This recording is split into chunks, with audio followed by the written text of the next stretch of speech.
Il était 22h43 quand j'ai enfin pointé ma sortie et me suis dirigée vers l'ascenseur. J'ai appuyé sur G, direction la maison. Mais soudain, l'ascenseur s'est arrêté net. La lumière a clignoté puis s'est éteinte. Non, non, non. Je me suis précipitée vers le panneau de commande.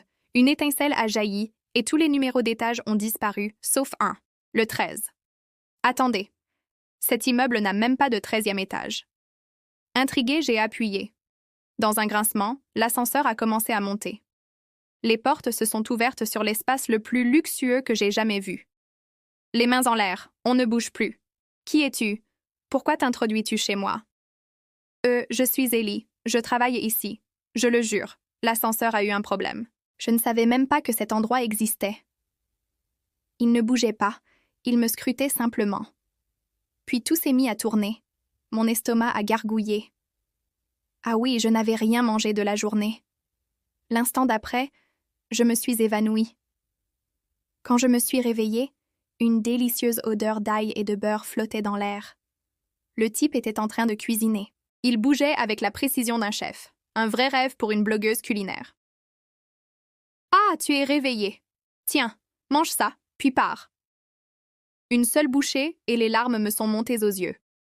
C'était chaud, riche, avec des notes d'herbe que je ne pouvais pas nommer. C'était la meilleure chose que j'ai jamais mangée. C'est vrai. Personne n'a jamais goûté ma cuisine auparavant. Quoi? Mais tu pourrais ouvrir un restaurant avec ça? Tu en as encore? Ouais, bien sûr. Les assiettes se sont empilées, mon ventre était plein, et... Ah, j'ai tellement sommeil. Non, non, attends, ne t'endors pas. Trop tard, mon ami. Le lendemain, mon réveil m'a ramené à la réalité. J'étais de retour au bureau. Hein? J'avais rêvé? Avant même que je puisse y penser, les gens ont commencé à arriver. Ellie, le dossier d'hier est-il terminé? Il fallait l'envoyer à 22h30. Ce n'est pas mon problème. Tu ferais mieux de rester tard aujourd'hui pour finir ça. Voici Miranda, ma patronne, le genre de personne qui me laisse, la stagiaire, faire absolument tout. Les rapports, les budgets, et même prendre ses rendez-vous d'épilation. Tellement de fois j'ai rêvé de lui crier dessus que c'était injuste. Mais je suis juste une stagiaire, une inconnue. Obsédée par ce repas divin, j'ai passé ma journée à vérifier l'ascenseur, sans succès. Pas de 13e étage. Après le travail, en me promenant dans un parc, j'ai senti quelque chose de doux contre ma jambe. Un chat avec un collier. En cherchant son propriétaire, j'ai repéré une silhouette familière, le type du 13e étage. Ce n'était donc pas un rêve. C'est mon chat. Pose-le par terre. C'est moi qui l'ai trouvé.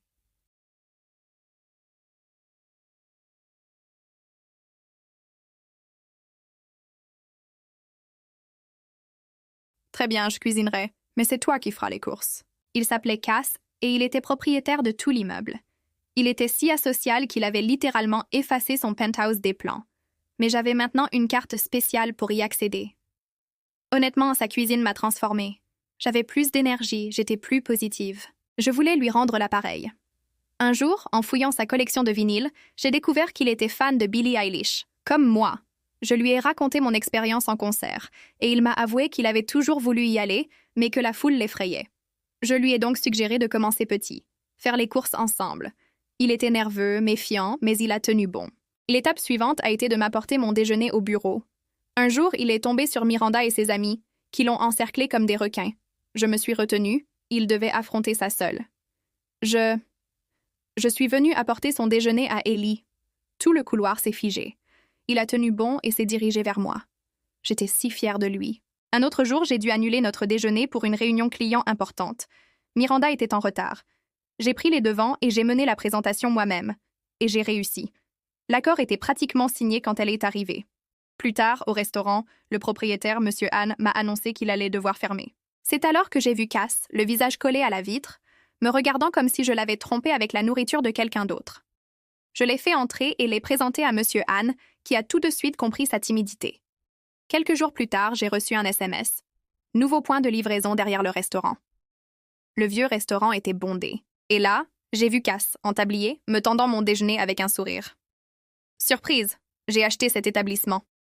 Il avait modernisé le menu et la cuisine. L'homme qui sursautait au son de l'ascenseur dirigeait maintenant un restaurant. Un après-midi, j'ai entendu la voix de Miranda critiquer un plat. L'assaisonnement est horrible. Je devrais être dédommagée. Peut-être qu'un rendez-vous pourrait compenser?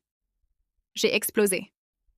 Ce n'est pas un feuilleton trash, c'est un chef, pas un profil de rencontre. Les autres clients m'ont soutenu. Miranda est partie, furieuse. Le lendemain, elle m'a confié la plus grosse présentation du trimestre,